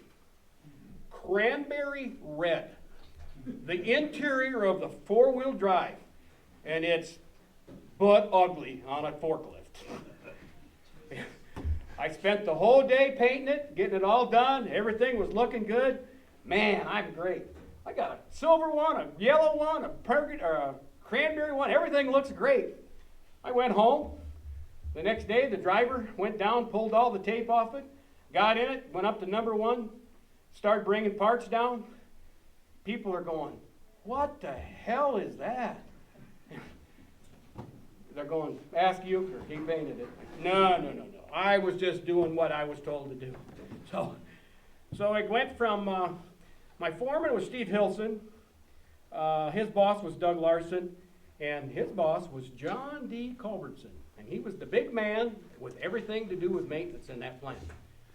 And things were really rough. Every place I went, did you paint that? Did you paint that? I said, hey, back off. I didn't choose a paint color. Well, 9 o'clock break, we would pull up. I parked in the alley. Mr. Larson, my district foreman, my divisional foreman, walks out of the personnel office with his little clipboard. And he walks over and he says, how's it going today, Euchre? I said, going good. What's up with you? Seems to me you have a little bit too much time on your hands. And I've been informed of something. I said, well, what's that? He said, the silver one looks great. The yellow one is very nice. And this is right from his mouth. That goddamn cranberry one better be yellow by 3 o'clock this afternoon, or that guy's not working here tomorrow. I said, Joel, it'll be yellow by 2 o'clock. Well, I'm not an expert. When you paint something, and then you try and paint it the different color the next day, it orange peels. It was yellow, but it was really ugly. But I didn't get fired. I really wish the guy would have stayed here, because the driver of that tractor was Freddie Elwood. He's the one that picked out the color. I'm the one that took it in the shaft, got choked to be fired, but I got through it. And needless to say, I was done painting vehicles for the hour. And it was his brother worked with me on the loading dock for 2 or 3 years. When I had to tear some front ends out or something to make room, then I had help. And his brother, we worked together for. He worked he could do, like I said, he worked in hydraulics, transmission, everything, the bullpen, back and forth, and he was like me, workaholic. So anytime he could work overtime. He was actually working the day the tornado hit Charles City, and it came right. The sirens went off, the building said, and he said we just jumped underneath the rail cars, hoping if the building collapsed we'd be alive when it was over. So his wife actually took off shopping that day. He lived here in Osage at the time, and he didn't get up here until like 7:30 that night, and we didn't even know where she was. And about 9 o'clock she pulled up. The reason I got on the loading dock was because my twin brother and I went down there and applied for jobs same day. And they were kind of hiring for the bottom end of the assembly line, but they wouldn't put brothers same place, and they had this opening on the loading dock, so that's where I ended up, and that's where I was until I quit in 1971. So. And it was all right. John. All right, BJ, what you got? Well, I started in January of 1973. I started in sheet metal as a brake press operator. And I was on days for 2 weeks, and they threw me on third shift, but I was the only brake press operator besides Ray Holland was the other one in there. There was 2 of us in the whole plant. And Dale McRoberts told me, he says, well, when you come in on Sunday night, he says, I'll have the machine all set up so you, a good long job, so you can run all night, you don't have to worry about setups. I come in and there wasn't a damn thing set up in that machine. So I went over to the other guy and asked him, says, well, what do I put in here? He said, just walk around and find a piece of paper that says, you know, what's your machine number on it? And go up, get the breakdown and stuff. And so I walked around, picked up a job, and I set it up, and here come the inspector around. And he picked it up, and he measured it, and he threw it on top of the table and walked off. I says, what's the matter? He says, well, it ain't no good. What's the matter with it? Well, you figure it out. He walked off. And I goes, wow, this is gonna be a long night. So I sat there and I figured out what the problem was, and he came back and he finally okayed it, and he took off, and I run the job out. Anyway, through the whole years, Bud Rath, he finally decided to retire, so they said, you can go to days on that machine. And I said, I don't really want to go to days on that machine. And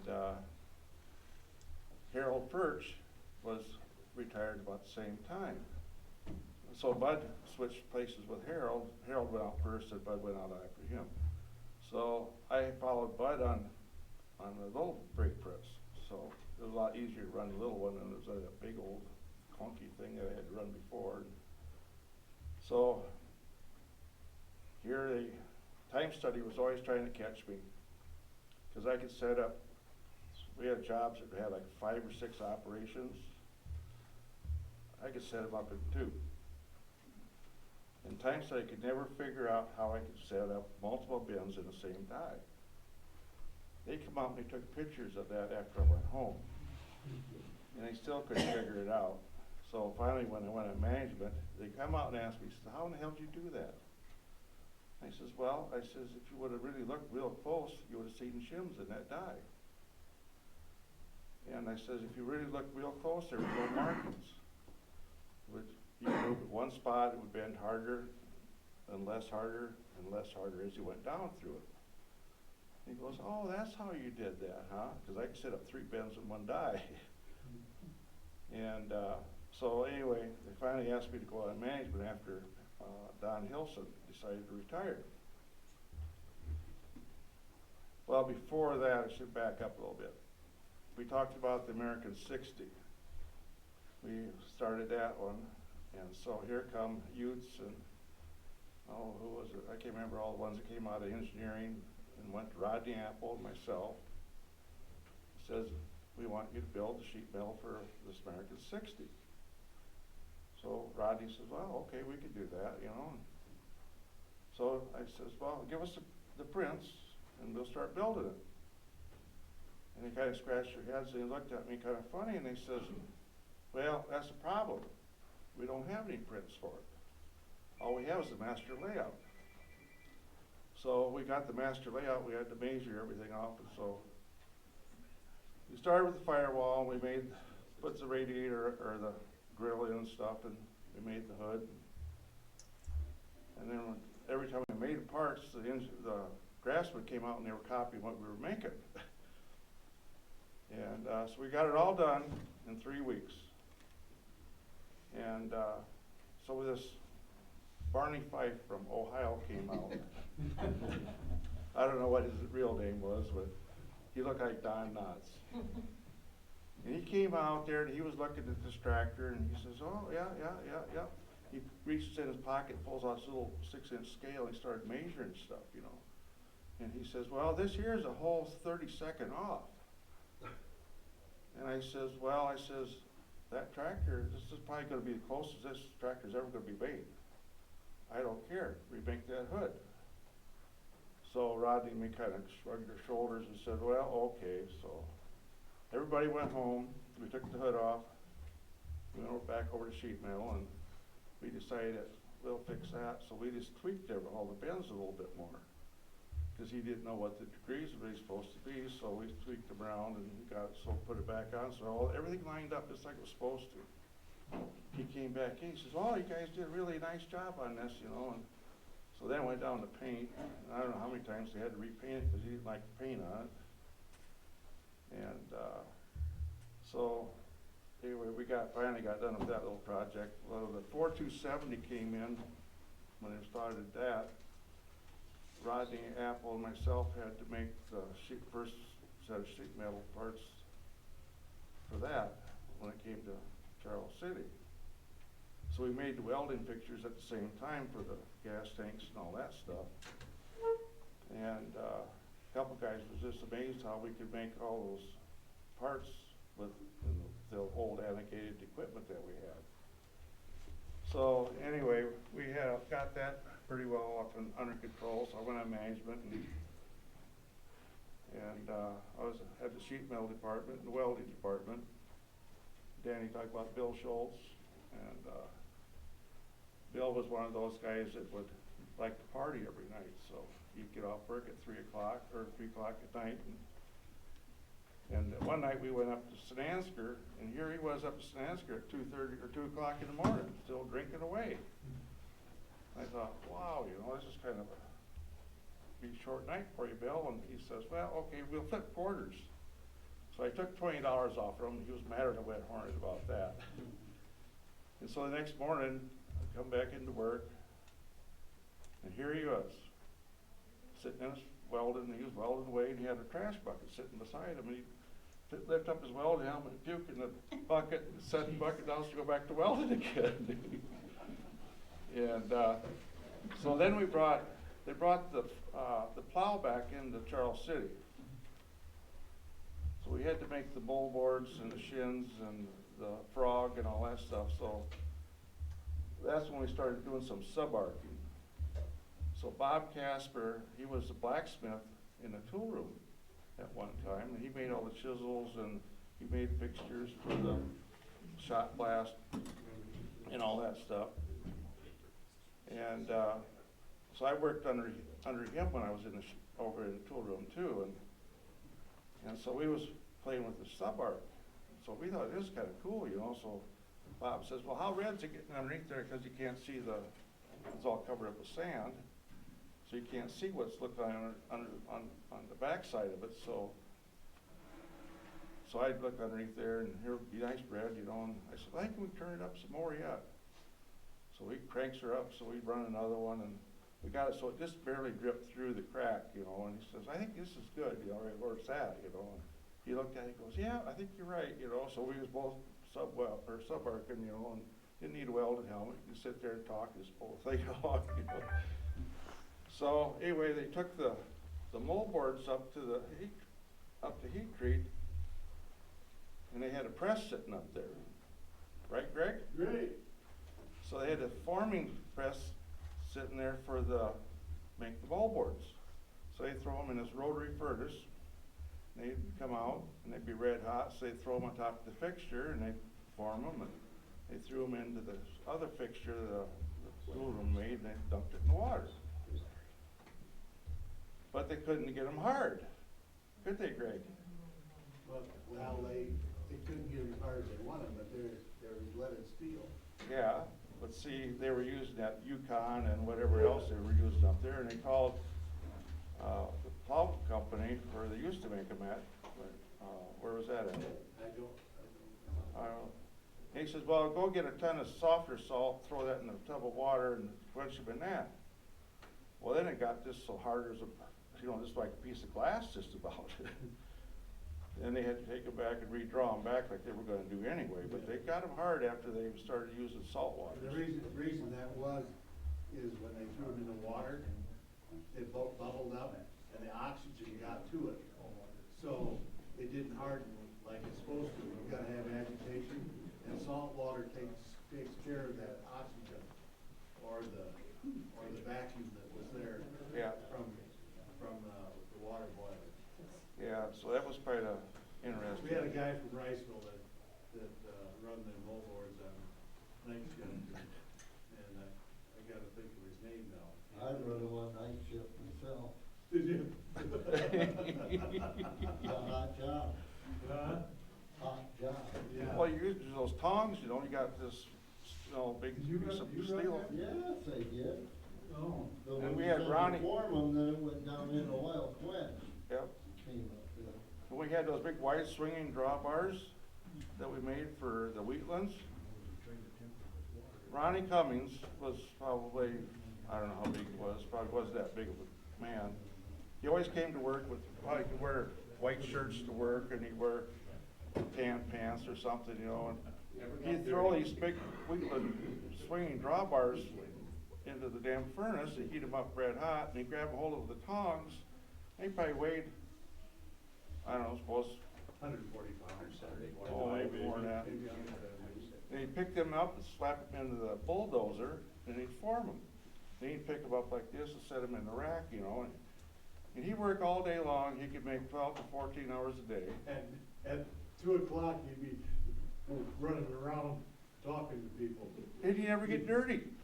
He would never be dirty. You know, he straightened shift reports. Yeah. Nobody else could do it. He'd pound the hammer on this steel table, and he'd pound it like this, and he'd have them, he'd just go like this, and shit, he'd have them all straightened up like this. Somebody else do that, they'd be there 3 years. There was guys that would use the vise to try and get them U-bolts the way they wanted them. Yeah. Pinch them in a vise and break. He'd just pick one up, boom, boom, fit right in the jig and gone. And never get dirty. Yeah. Never get dirty. He sweated quite a bit. And nobody messed with it. Well, that one night, he'd come into work that one day, and he says, I said, well, what happened last night? And he says, well, he says, I kind of got myself in a little trouble. And I never knew he was even married. But I found out he was married later. But anyway, he says, I had to jump out of a second-story building. I says, what the heck? He says, well, I was upstairs with this lady and her husband came home. So I grabbed my pants and added my hands in the shirt and I jumped out the window, you know, in the middle of winter time and run across the street. You know, his sister was my clerk. Who? Carol Bogus. Yeah. Anyway, and this is kind of on John Ross. John Ross and her were scared of mice. And this is the old John Ross. Yeah. Anyway, scared of mice. And here, I come into the office because I had a board in each place to schedule parts. I come in the office, here Carol Bogus was with her skirt standing on her desk, going like this, and John Ross was just as scared as she was. I couldn't believe that. And I don't know how that would be. I heard all about that. You know, oh my God. That was so funny. I was laughing and laughing, we got that mouse out of there for her. That's all I got. I think your dad was Well, the on- good thing is they didn't have cell phones back then. It would be even more interesting.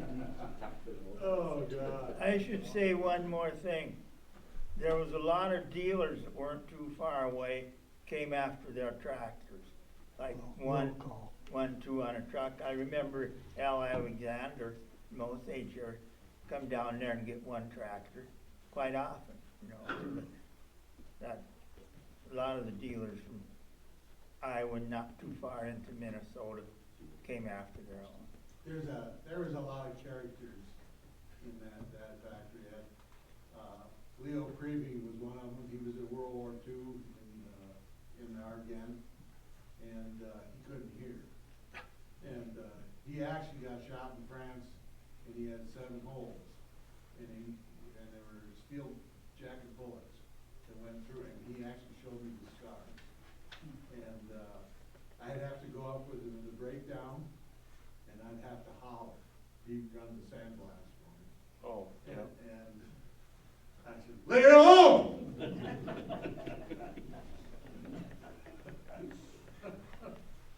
Not spoken at all. No, and he was a boxer.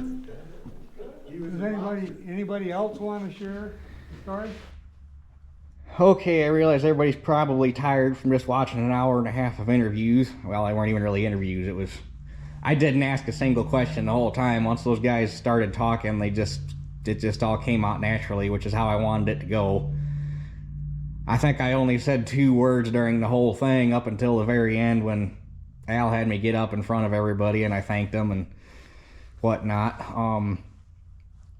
We broke halfway into the session because that's when I found out Dixie was there. Then I had to go up and talk to her. So about that time, some of the older guys must have been getting to the end of their line for that particular day, and they took off. But we had a good time. Several guys said they really hoped we did it again. The one guy, pretty sure he was talking in the last group, the older guy, bald-headed, wearing a white jacket, pretty sure he was talking in the last group. That guy right there had a smile from the minute he walked in the door till the minute he left. That guy was loving every minute of it. He was a Foundry manager. And he was one of them. He came up, he was actually one of the last 3 guys there, and he specifically came up to me and said, "I really want you to do this again." And he said it in his thing there, but he was actually one that moved from Charles City to Coldwater, and he just moved back to Charles City just a few years ago. So,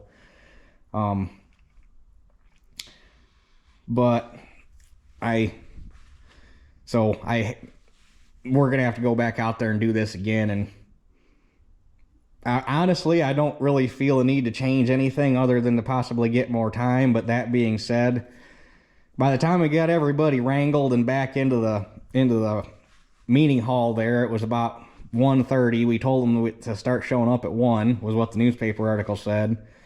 We got everybody kind of wrangled by about 1:30, and it was about 1:45, 2 o'clock by the time we kind of started getting everybody up and talking. And I think by the time it was over, we walked out, the last 3 guys left, it was about 5:45.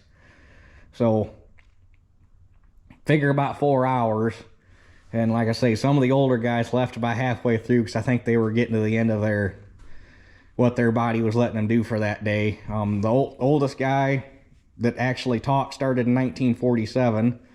Lots of guys started in the 60s, lots of guys starting in the 70s, lots of Vietnam vets.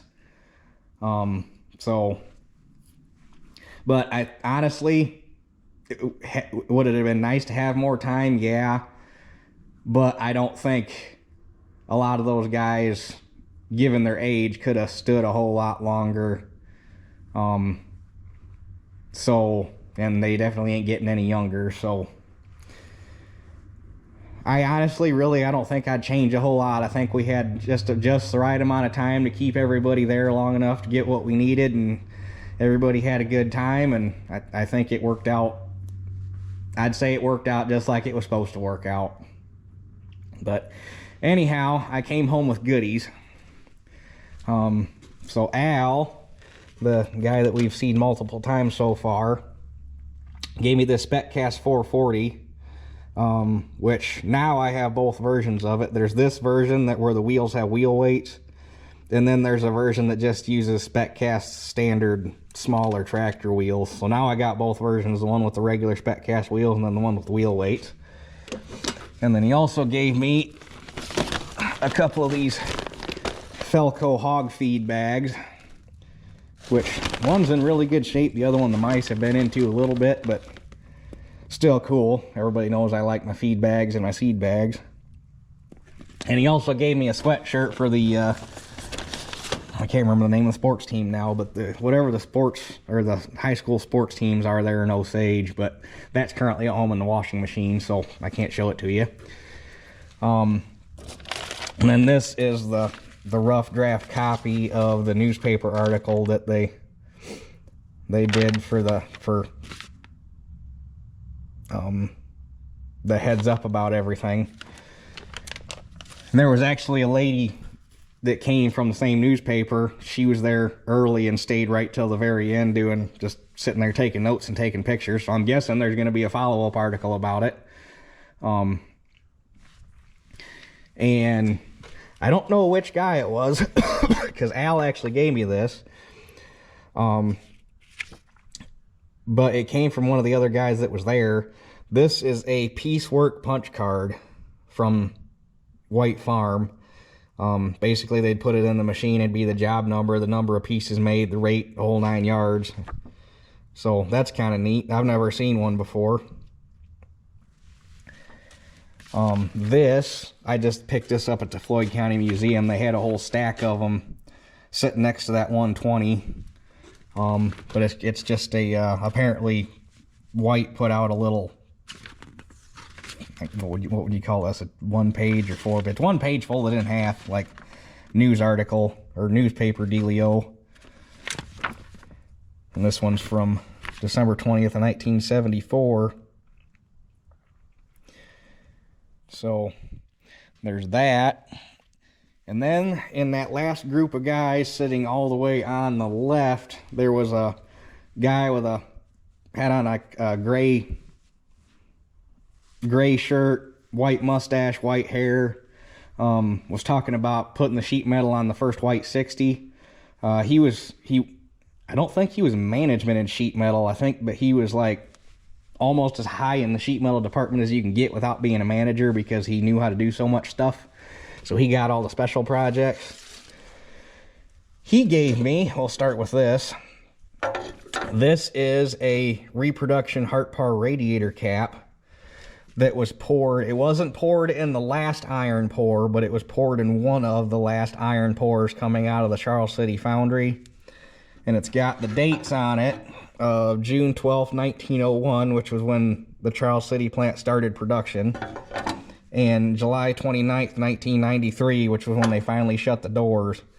And they cast these, and they only gave them to employees that were present on the last day of operation. So you had to be there the day they shut the doors to get one of these. And I have seen them come up for sale, but I've never actually seen one in person, and now I got one. When he gave that to me, I couldn't believe it. I told him I couldn't take it, and I tried to offer him money for it, but he wouldn't take it. So that's neat. And then he gave me these. These were out of his collection and his father-in-law. Pretty sure it was his father-in-law, because they both worked there.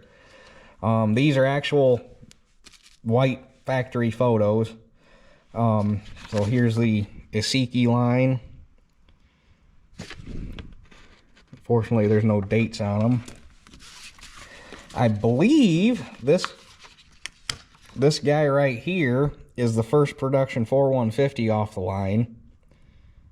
As a matter of fact, I almost guarantee it is, because I think that's the first one, or that's the only one that they put the chrome valve covers on. I think. Don't quote me on that. Again, no date. I wish there was. And then putting cabs on headlights in the grill. So that's either got to be a 2110 or no, I guess it could be an early or a late model 105. Yeah, it'd have to be a late model 105 because it doesn't have a pod cab, the dashes. So yeah, that's like a mid-production 105, probably right after it got the headlight grill. It could be an 85 too. At this angle, it's hard to tell. The only difference is lack of a turbo. But if it was a 2110 or a 288, it would have the pod cab where the dash was part of the cab, not part of the tractor. And I'm guessing that is a reference number for the archives at the plant, MB23566. This, he specifically told me this is the first production White 270, and he built the sheet metal for this too. So that was neat. He built the sheet metal for the first White 60, and he built the sheet metal for the first 270 made, and that's this one right here. That's number 1. And then I believe this is the first White 145 made, but don't quote me on that. I forgot to ask him. And then this is another print of that. This goes with that Charles City photo I had, or the factory photo I had in the video from the Floyd County Museum. It's just they came around the corner a little ways and snapped another one so you can see the other rail line. I didn't bring the other one down with me, but so that's neat. And he said, because I told him, I said, I can't take these. You really need to make sure your family keeps these. And he said, when I finally go, he said, my kids have no interest in it, so it's probably all going to go in the trash. And I said, well, make sure that doesn't happen. So he had a whole manila folder full of them. I wish I could, on it, I mean, I didn't want to take them from him, but I wish I could have got them all, because he had pictures of the first white 60 in its first paint scheme that didn't make it into production. There were so many pictures of so much cool stuff. There was a guy there, and I didn't get a chance to take a picture of the picture before he took off, but there was a guy there, had a picture of a group of, I'm assuming it was the 4150 assembly line guys standing in front of the first 4150 built just as it came off the line. So they were all grouped in front of it and took a panoramic. It just, lots of cool stuff. And then the little gray-haired guy that was talking in the first group with all the Foundry guys he had a gray shirt, kind of a longer mustache. Over on the left-hand side, I can't remember what color his hat was. Told the story about almost annihilating the manager in the wheelabrator. He built that half-scale Hart Par #1 that we saw in the Floyd County Museum. And he built a half-scale 2040, which is that single-wheel one sitting next to it, but that is back at his house. We didn't actually see his version of it, but so anyway, we had a good time. Definitely gonna have to do something again. So yeah, I'll go ahead and shut her down here, and I think we've taken up enough of your time for the moment. So anyhow, I guess that's it for this one. We'll catch you guys on the next one.